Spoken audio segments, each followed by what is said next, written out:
Hi, it's Patty Baker. Thank you for catching me on the replay. Welcome to Live on Purpose. This is a brand new page I just started about a month ago, and it's designed to help people live on purpose rather than look their entire life for what their purpose is.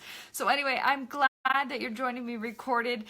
If it's your first time seeing this page, go ahead and just hit like or follow, and that way you can see the daily posts that I have and also what's coming up for the weekly topic. In addition to all of that, but wait, there's more. No matter when you come by to catch the live replay, please go ahead and just make a quick comment just to say hello, because I love being able to see you here. So please go ahead and do that. I love the interaction that I get to share with you guys during the week. Also, all of my topics that come in weekly come from my inbox. So hi Robbie, if you have a topic that you would like to hear about, please go ahead and send me a message. We collect those, and then I run just a weekly list actually, and just kind of go down through. No question is out of the question. So whatever you have, bring it on. Love talking about it. This one tonight is about time management. If you are following me recorded, I'm talking to you so that it gives just a couple of minutes for those who want to join me live at 8 p.m. Eastern, 5 p.m. Pacific on Thursdays. To do so, they grab their notifications and can head on into the room. And then it also allows me to take a few minutes just to say hello to them. So while I'm doing that, I will put in the comments what time you can just fast forward to so you can start the topic if you don't want to hear just the introductions that I make to everybody as I take just a couple of minutes. If you are joining me live, love you guys. Thanks so much for being here tonight. I don't know what part of the country you're in, but I'm here in the Northeast is kind of getting some nasty weather, and it's raining here in the South on and off today and all through last night, and I think we'll continue that through the evening. Spring is definitely here, and it's exciting. So April showers bring May flowers, but in the South it's happening in March, so here we are.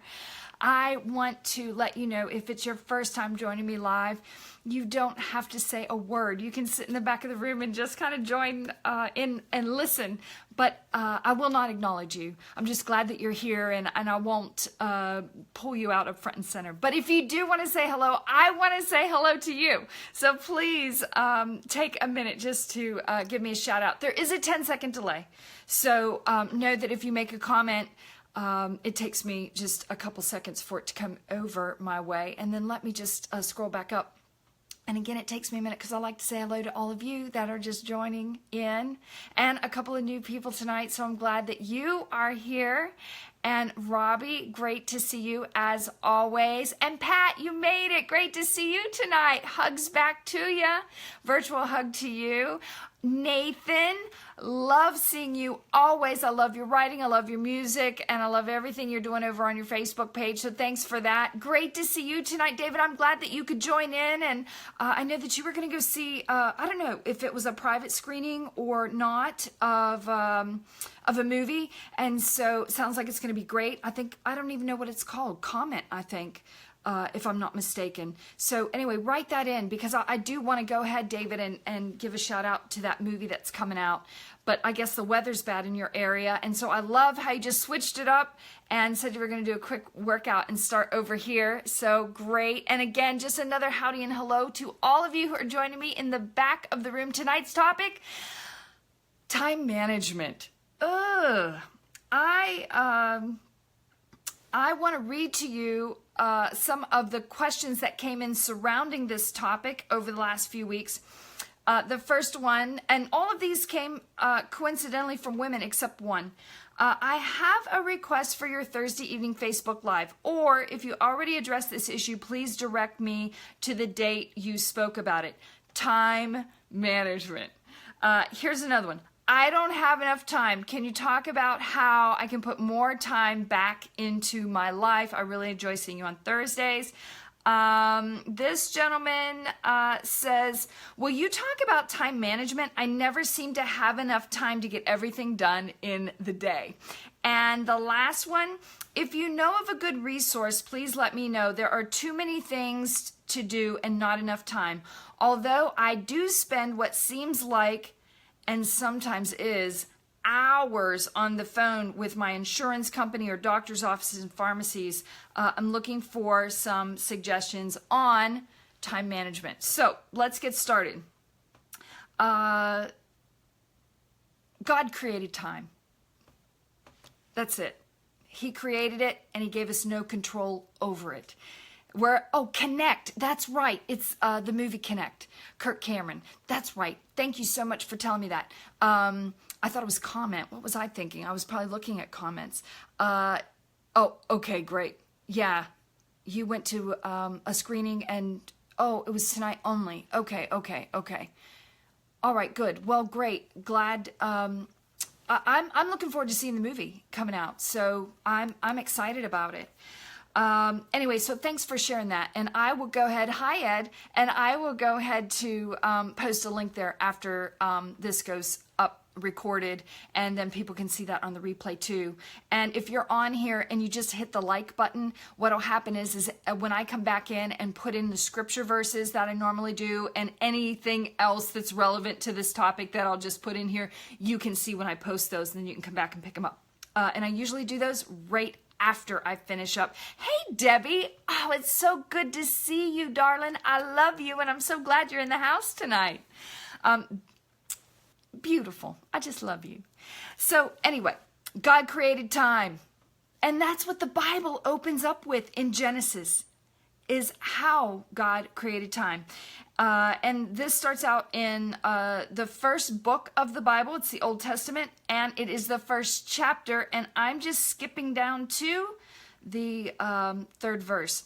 Then God said, "Let there be light," and there was light. And God saw that the light was good. And then he separated the light from darkness, and he called the light day and the darkness night. And the evening passed and the morning came, marking the first day. You know, we take it for granted because we walk through it, right? But that's huge. It was the first, it was there, and out of nothingness, God created time. It goes on to say, and I'm skipping down a few verses, and I start in verse 14. Then God said, "Let lights appear in the sky to separate the day from the night. Let them be signs to mark seasons, days, and years, 24/7, 365. And it says, let these lights in the sky shine down on the earth. But wait, there's more. And that is what happened. God made two great lights, a larger one to govern the day and a smaller one to govern the night. And it goes on. God created time. We have no control over it, but we can manage it, if you will. I skip on into Genesis, first book, second chapter. Thus the heavens and the earth were completed in all their vast array. By the seventh day, God had finished the work he had been doing. So on the seventh day, he rested from all of his work.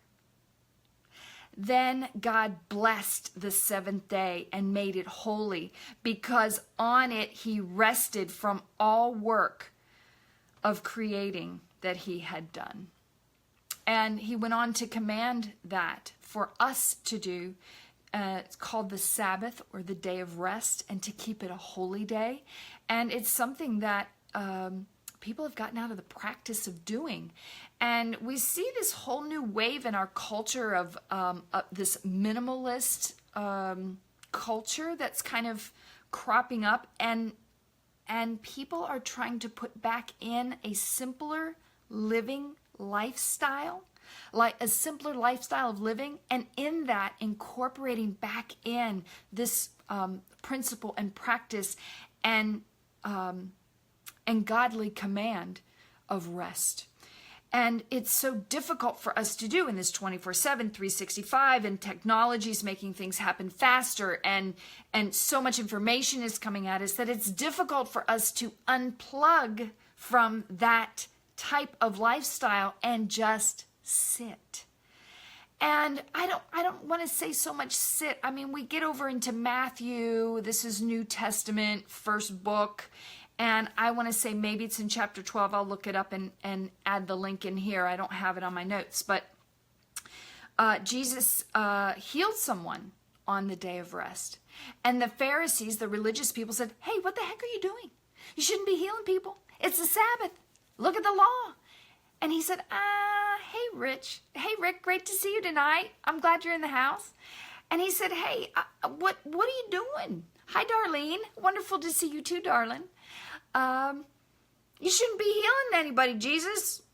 It's the Sabbath. It's like the day of rest. You shouldn't be doing anything. And he said, which one of you, if you had a sheep that had fallen into a hole, would you not go and rescue it? And that's how much more value is this man than a sheep? And yet you would go and do that. So help one another, right? And so we then begin to see the context laid out, that it's not this legalistic way in which the command, was being interpreted throughout the Old Testament. And so we begin to see Jesus walk that out and demonstrate that. So the Sabbath, that even adds fuel to the fire. We're talking about time management, and we can't even do what God commanded us to do, right, Debbie? Which is rest. I know it's difficult to do because we don't think about it because we're just so busy. And our day of rest is doing household chores and prepping for the week and whatever else we have going on, right? And I remember in the Old Testament when God said to the Israelites when they were going through the desert, I'm going to bring manna. And on that last day of the week, gather twice as much, because on the day of rest, there ain't nothing coming. And what's going to last you is what you picked up on that sixth day. And so some of them didn't. They didn't have anything. And some of them went out to pick on the seventh day or the Sabbath day or the day of rest, and there wasn't nothing there, right? And so, and some of them were trying to collect double portion on the other days of the week, and that went bad on them. But not the manna that came down on the sixth day. God was very adamant about demonstrating this practice of a day of rest. And so how do we manage our time in order to incorporate this back into our daily lives as something that God's called us to do, right? So I want to address something that's kind of been a popular thing, and it's called work-life balance. Work-life balance is a bunch of BS. I'm just saying. Nathan says, I really don't know how it feels to have a busy lifestyle. I have a lot of time on my hands. Actually, it just amazes me how much stuff people have to do. I can't relate to them. Yes, and yes, I get it. And you know what? It is a practice. And I think, Nathan, you and I talked about this a little bit. It's a discipline that when you and I met, when I was doing Facebook Live, Meet Me at the Table this fall. And we talked about a variety of subjects. But one of the things that I remember you mentioning specifically was, that you have time to go to church and be a part of the choir and do these other things because you have the flexibility of time, because your schedule is being created with discipline. And so and there's a celebration of the disciplines when you are able to be obedient and incorporate those into your life. Absolutely. Work-life balance, BS. That's all I'm saying. And there ain't no work-life balance. God didn't create work-life balance. Somebody else created that, and if they took your money on it, you got robbed. Okay, work-life balance don't work. Let me tell you why. God didn't create balance. He created rhythm. He created rhythm with time. 6 and 1, 6 and 1, 6 and 1. Not all time is created equal. We have a day of rest, right? 7 days. So there's no balance to that, but there is a rhythm that goes with that. So if you can just change your thinking just a little bit, just shift it just a little bit, because there are some seasons where the harvest is in, man, and we are working it for all it's worth. And there are other seasons where it's not as busy. There are even, and not even just within a year, within our lifetime, right? We raise kids and then they're gone. We empty nest. There's a different lifestyle, a different stride, a different pace, right? There's a different pace of when we're in our adolescent years than when we're in our senior years, right? Our golden years, if you will. There's just a different kind of lifestyle, a pace, if you will, seasons. And so acknowledge the blend. We don't have, hey, it's March 1st, and so now spring's out, birds are chirping, everything's great, and we're not going to see another snow day, right? If you live in the north. That June gloom that happens in Southern California. It's not June 1st and it starts, and June 30th it's over and it's done. It blends. The seasons blend. And so just do a little bit of mind shift. Get yourself out of that cultural work-life balance and get back into understanding the rhythm of life that God's created, and in that acknowledge the blend of time as we progress through our days, our weeks, our months, our years, our lifetime, the seasons that we have. The Lord said in Genesis 6, "My spirit shall not strive to remain with man forever, because he is indeed flesh," meaning flesh, corrupt, sinful, given over to appetites of the flesh. "Nevertheless, his days shall be 120 years. Methuselah lived forever, practically 900 some years. Somebody give me a number, I can't remember. But all of this to say, God limited our lifespan. And I think there's this lady, I looked this up a few weeks ago, so I don't remember, but it was probably Wikipedia. You know me, Patty Google Baker, Wikipedia or Google Dictionary. I think if you look up a list of 100 oldest people or something like that, or list of oldest people recorded, it'll tell you who's alive, where they live, and how old they are. And I think this lady's name was Delphine Gibson, and I think she lives in Pennsylvania. And don't get me wrong, there's genetics involved in that. I mean, from a natural sense, our lifestyle decisions, our environmental conditions, I get those things. And I think and hey, 99 years old, right? Billy Graham. And God's the one who has ultimately that number, not us. And so we live each day on purpose for what's before us, because we don't know how much time we have here. Again, we're not in control of that. We're not in control of that. However, we can manage what we have been given. I want to take you to another kind of point that someone had sent me in a private message.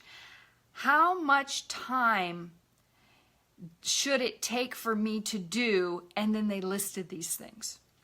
So if you are here to gather tips so that you can take what I'm going to give you tonight and lay it over your life, it is not going to work. Because my life looks different than your life, than the person that you work with, than the person you sit next to in class, than the person that you sit next to in church, than the person you sit next to at the Rotary Club. Everyone has a different lifestyle.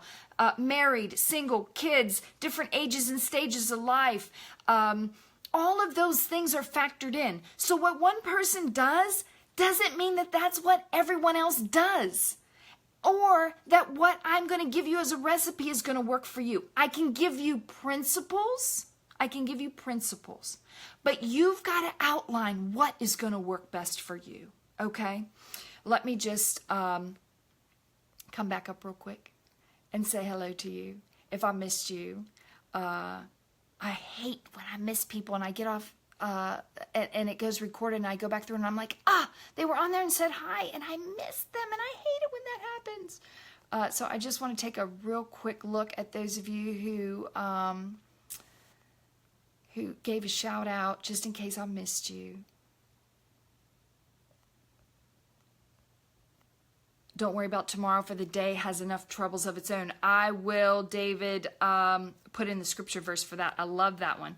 Most lists have no ends. Girlfriend, I've got a list about the list about the list about the list of things to do, right? No doubt. Hi, Brian.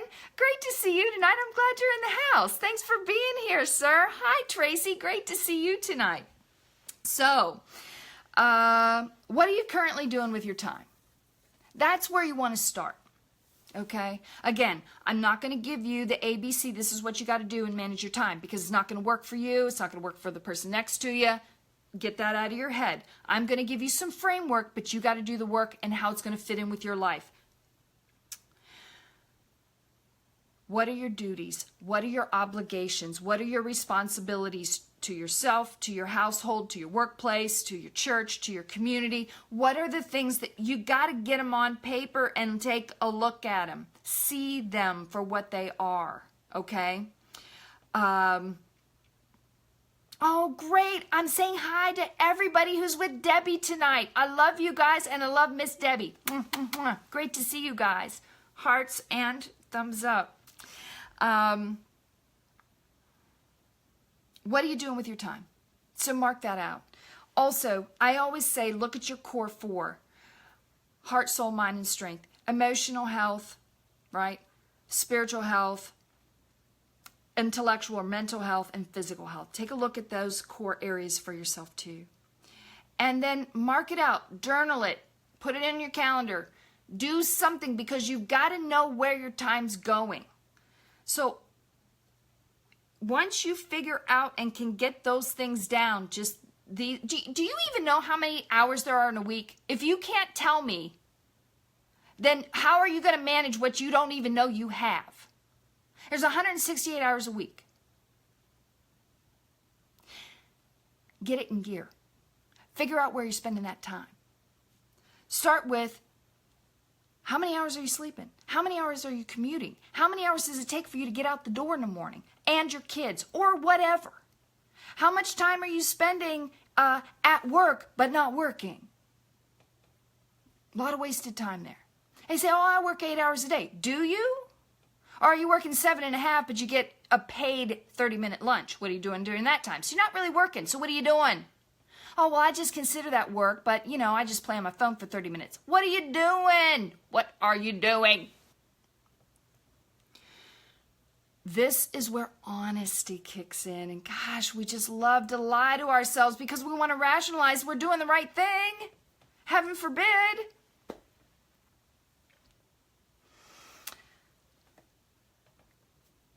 Get a routine for bed. That is the first place I tell everyone. You are not going to start off on the right foot in the morning, and if you've listened to me for any length of time, get a bedtime routine.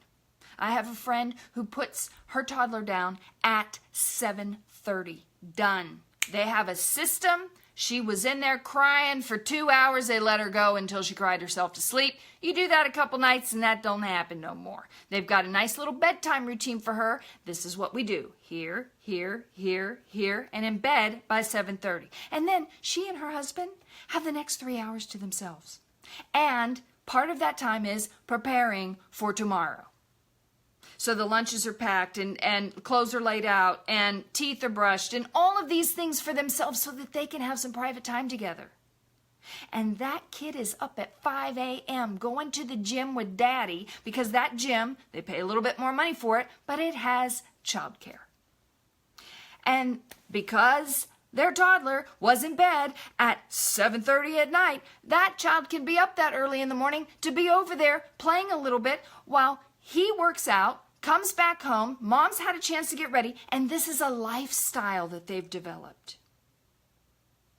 Your bedtime routine makes way for a great morning. So get a bedtime routine together. I like to just go through my mind. What are some things that happened today where I need to forgive myself and where I need to forgive others? I go to bed with a clear conscience. I sleep better. What am I grateful for? And I think about all the great things that happened during the day. And then beyond that, I visualize my next day, which means I have to look at my calendar. And I already have to do that anyway because I got to see what I'm going to wear for tomorrow. I lay that out the night before. So I visualize the next day.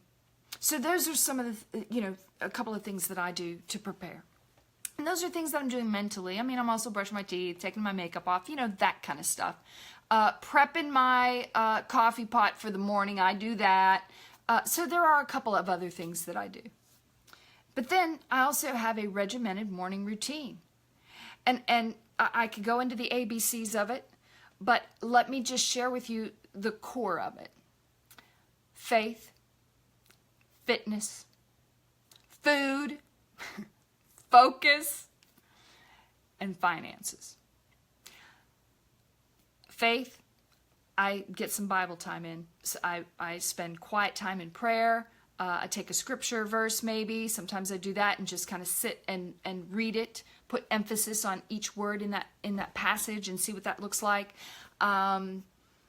Sometimes I just journal. Sometimes I'm praying out loud. Sometimes it's just worship music. But I spend time with the Lord. Faith, fitness. I am either doing stretching or some sort of, I'll do a quick jog or a quick walk. It doesn't matter what the weather is. I want to get outside and get oxygen into my brain. So I either go outside on my porch and I will stretch, or I will do a quick walk or something. Fitness. Food. It's a must in the morning. It fuels me for the day. My metabolism's already kicking in because I already did a little bit of a workout. I've been up for a little while. So I always have something to eat quick. And then beyond that, I'm also preparing my foods for the day. I don't eat out during the day. You know why? It's expensive, it's time consuming, and it's unhealthy.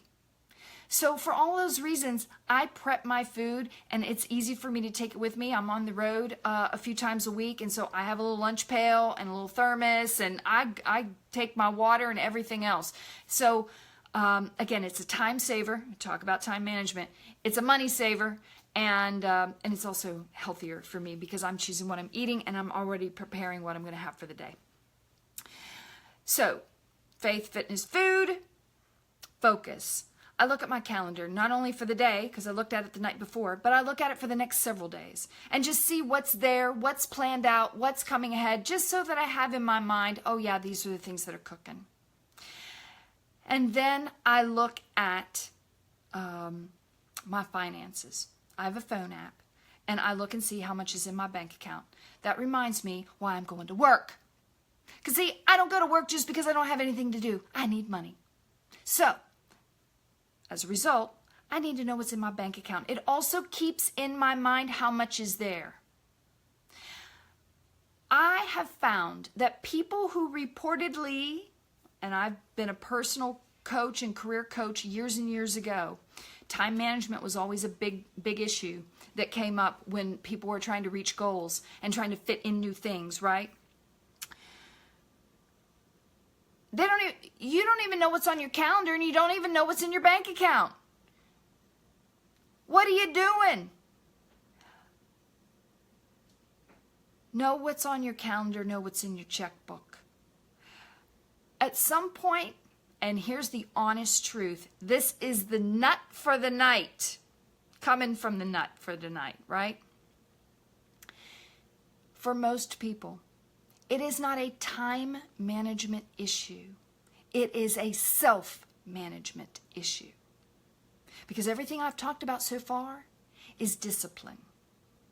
And if you choose not to be disciplined in these areas and practice these principles, you're never going to have time to do anything because it takes you so long to get one thing done. You don't have time. You don't have time. Let me tell you something. You have time to do the things that are important to you. Period. So this whole excuse, I don't have time, means I didn't make that a priority. Because we always have time for the things that are. And then it allows people to know where the pecking order is. So you know where you are when you say, oh, well, I didn't have time. No, you just didn't make it a priority. But that just seems to be the nice cultural excuse that we use. Time management, money management is a self-management issue. Get some bedtime routines together. Get some morning routines together. Look at your checkbook. Look at your calendar.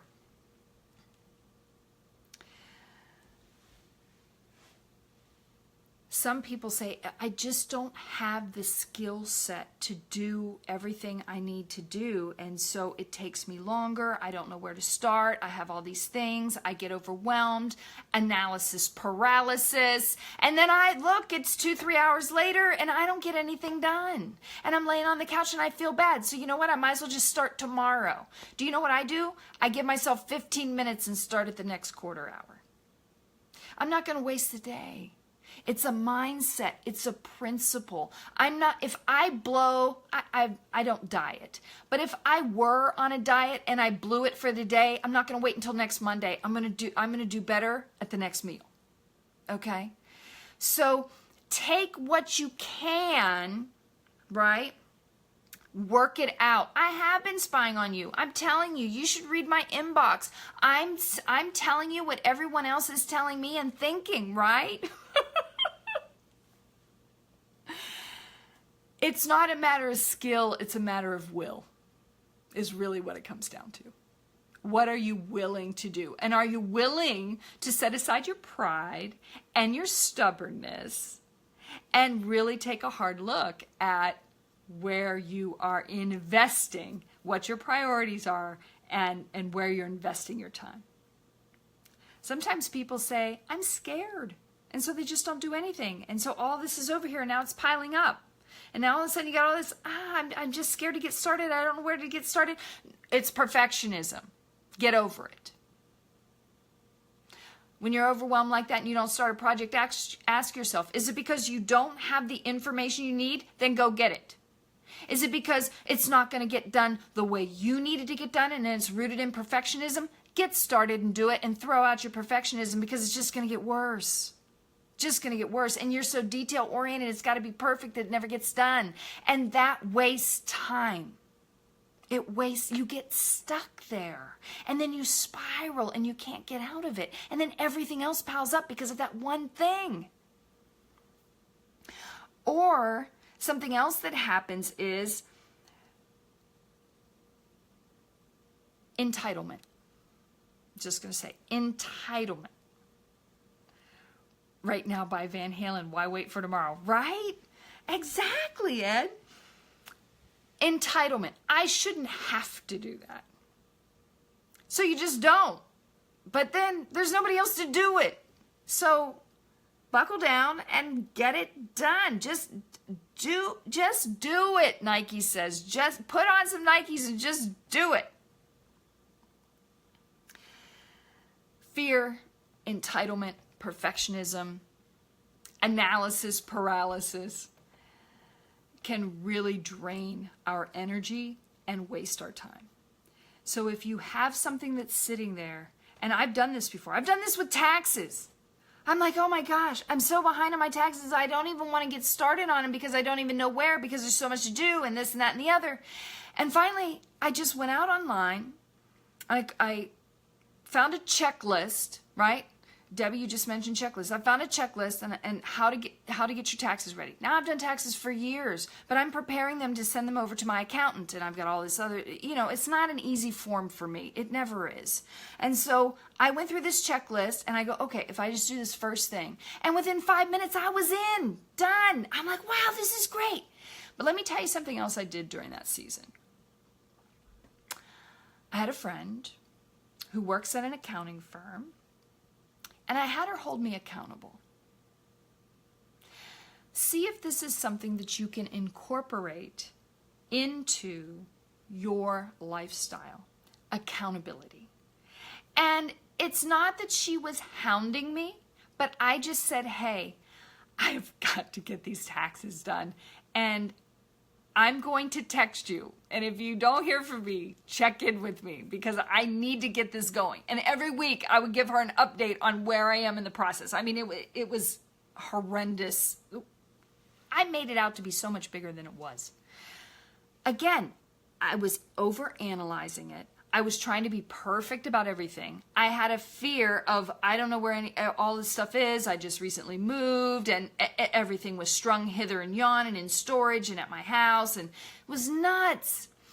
So there was that fear factor. So everything. And then there was a little bit of entitlement that kicked in. It was like, I shouldn't have to do this. This is why I pay an accountant. But at some point, I'm responsible to get the stuff to the accountant.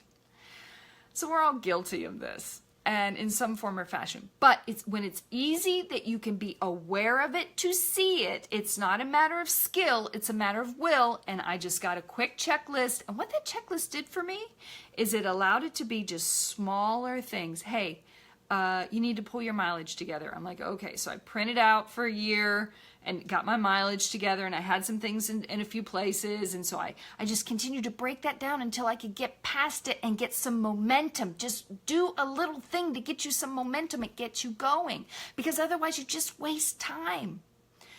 Again, that is the product of the discipline and the self-management that's behind it. Understand the why, and you don't have a time management problem because now you're being self-disciplined. Nathan, that's what you're practicing in your life. Be accountable to one another. You know, we're here on this earth together. Let's utilize one another. I needed to have my friend hold me accountable. And I chose someone who knew what I needed to do so that I wasn't BSing her. Because I know myself well enough. Oh yeah, you know how hard that is? And somebody who has no idea goes, oh my gosh, I couldn't even imagine, Patty. Yeah, because now I'm pulling a party together. Pity party. But no, I found somebody who knew, and I had her hold me accountable. And it was amazing how much I got done. Yes, exactly, Tracy. And you've held me accountable too. I'm on this very subject. I mean, you've got to do what you've got to do in order to tell people, this is where I am, this is where I'm struggling, and I need to pull myself out of it. I have an accountability partner that helps me with my Facebook stuff. And I help her with her Facebook stuff. And so right now we're just kind of texting back and forth saying, hey, this is what I got done. This is what I got done. Hey, I just want to let you know. And if I don't see a post in a day or so, I'm like, hey, how you doing on your posts? Right? So get somebody, help each other. It changes lives. Get a mentor, get a friend, get an accountability partner, get a trainer.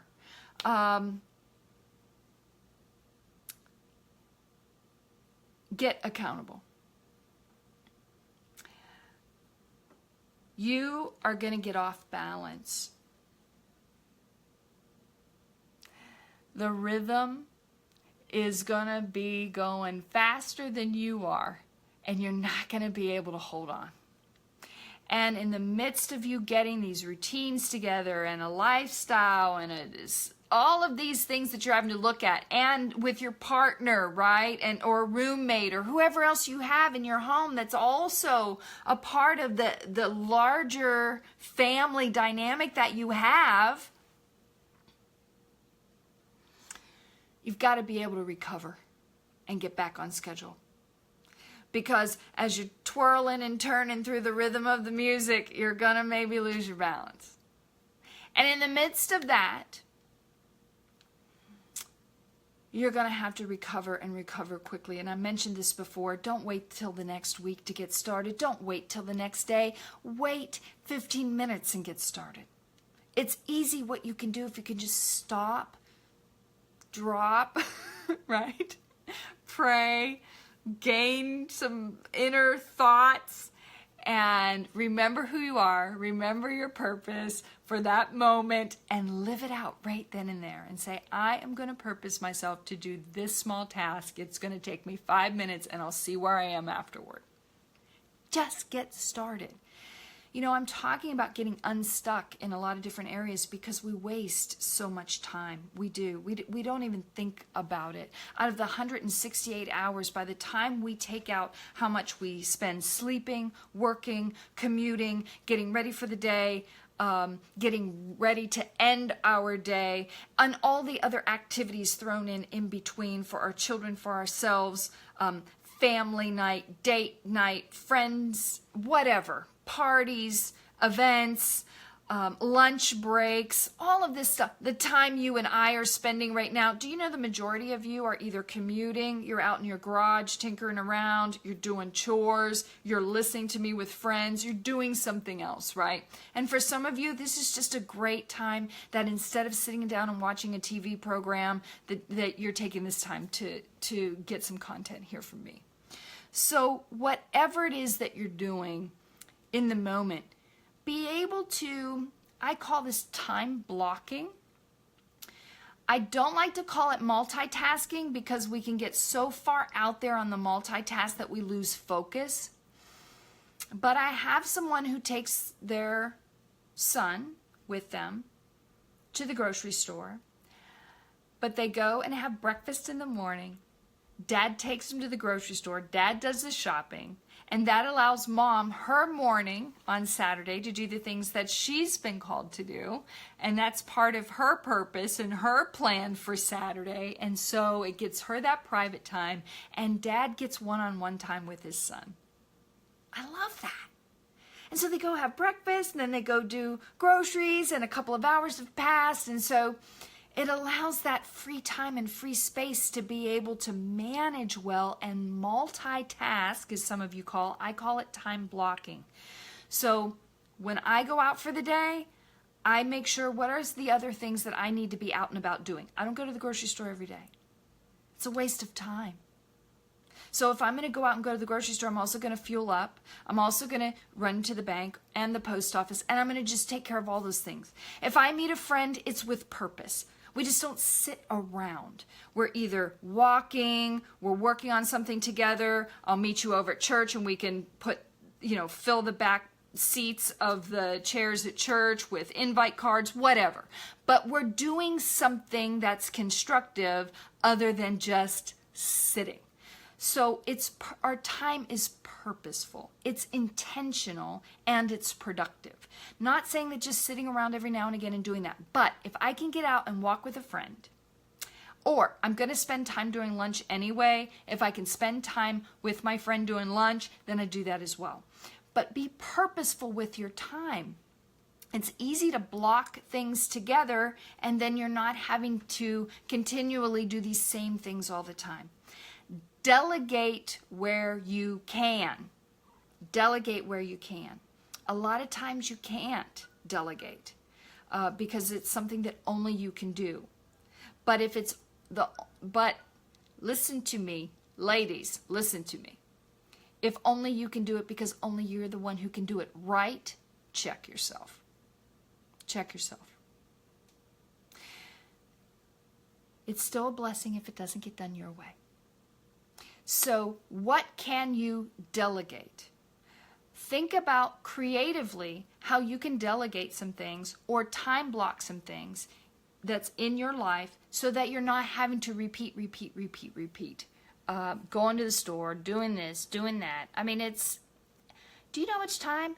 Figure it out, how much you're spending. Time you're spending going to the store as much as you are. And probably your grocery bill, because you're there all the time. It's like a child with a book report and they need all kinds of material and it's Sunday night. I know, right, Ed? It's so true. It's so true. And you know, it's the same with school projects, so on and so forth. I have a friend right now going to school and I think there are maybe 8 in his vocational class that he's taking. It's a technical college, and he said, you know, it amazes me.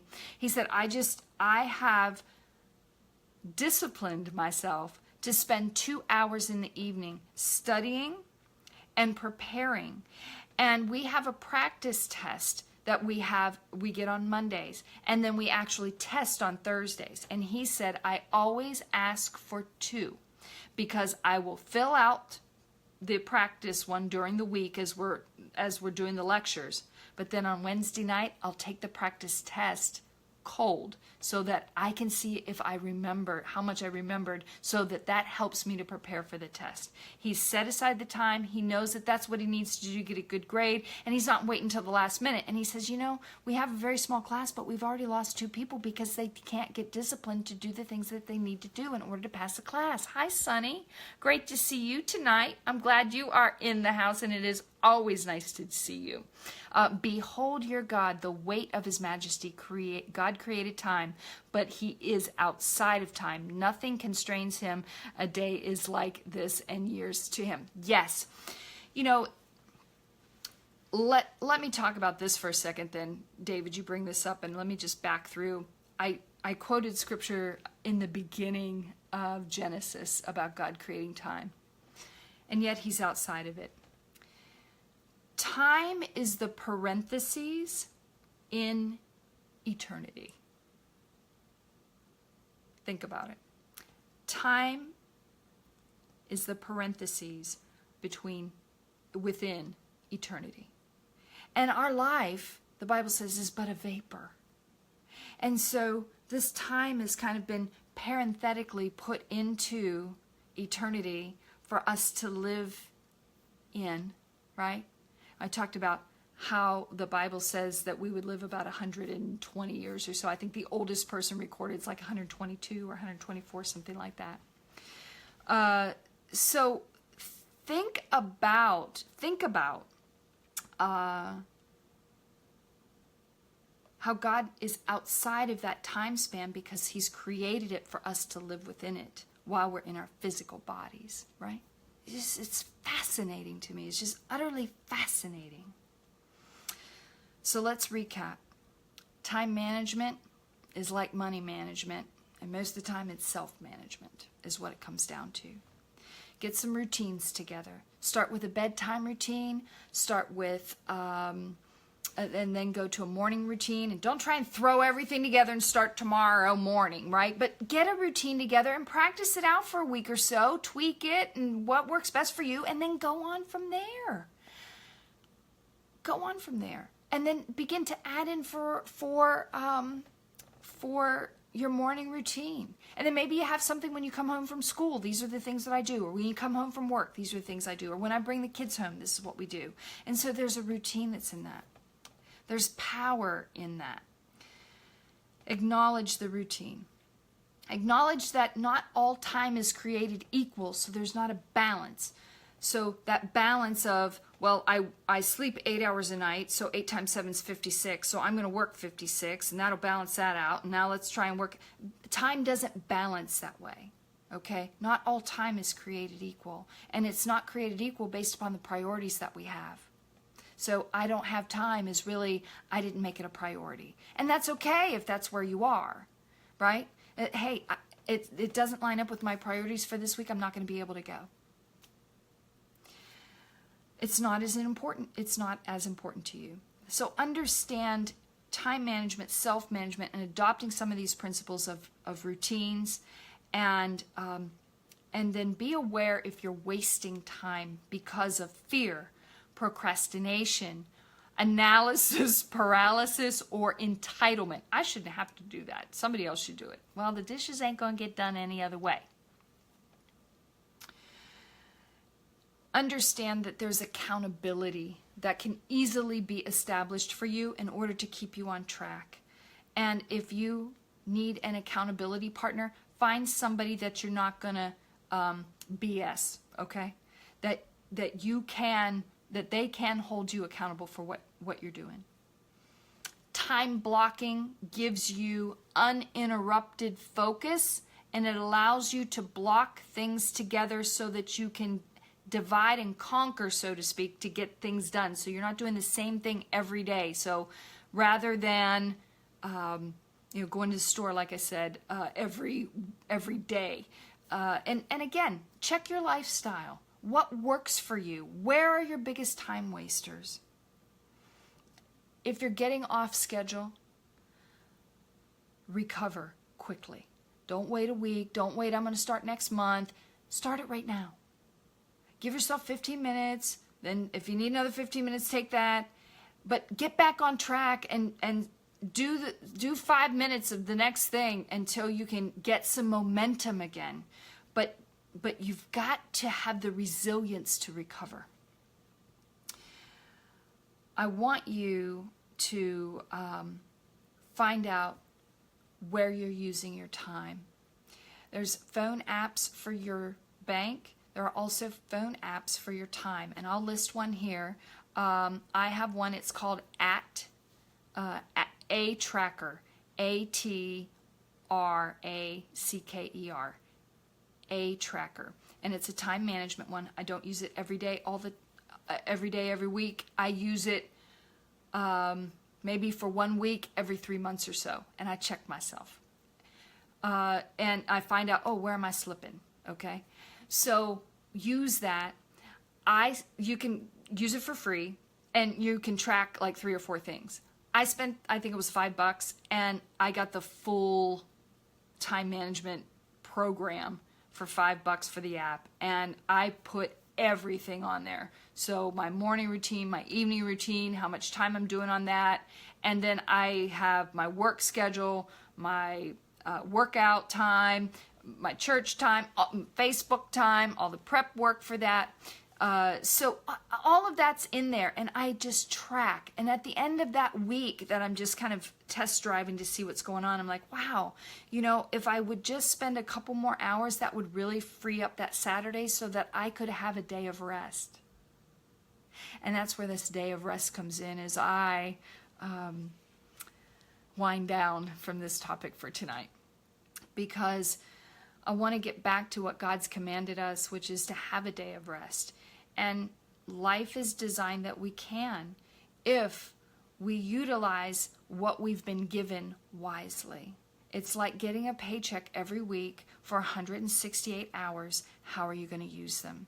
And if you block off that time that you can relax and enjoy and just rest in a way that's healthy, that's unrushed. I don't make my bed on my day of rest because I may want to get back in it, right? So have that day where you can rest, and there's permission for you that, hey, if you want to go help someone, you can. And if you see something that you're like, hey, I'd like to go do that, then do it. You can schedule that day of rest to say, hey, this is the time. And if you say, gosh, I can't even begin to think about putting a full day of rest in, then block out 4 hours and start there. It's just like tithing, right? I can't give 10%. Well, then start with something and work from there. Start with a block of time that's considered your time of rest until you can develop it into a day of rest. Relax for the good effort and the work that you've done and all that you've created for the week, and living on purpose. Be on purpose with your rest time. I want to just say, if I missed anybody, I'm just going back up through. I want to tell you real quick while I am looking, though, for those of you, we do have a prayer team. Each quarter, we switch out. We get a lot of prayer requests that do come in, but you can send them through the message box, just so you know. There's a 10-second delay if you want to say hello. But those prayer requests are kept confidential, and they're sent out to the prayer team. Most of the time when they come in, or when I personally check that box, there are a couple of people that sign in under me on there, so that they're also pulling questions for content that I'm building out, and they're also seeing prayer requests too. But I personally respond to everyone on there. So it takes me a day or so to kind of get through everyone, but I do my best. But if you have prayer requests, please send them, because we have an amazing team. I am so humbled that they would volunteer their time, because they understand the vision of what's happening here, that we can give a practical message and know that we can understand who God is in the midst of our everyday culture, and live on purpose with the disciplines that God's given us through His Word. And we can implement that in the midst of our daily walk. And so I love these guys. They're amazing, and they encourage me, and I hope that I do that for them. But know that they are here and available for you. If you have a prayer request, please send those through the message box, and any questions for topics for the week too, because I love to do those. I hope that whatever you are getting into, that you have a wonderful, wonderful rest of the evening and a great weekend. And I hope that you can carve out some time for rest. Have a great night.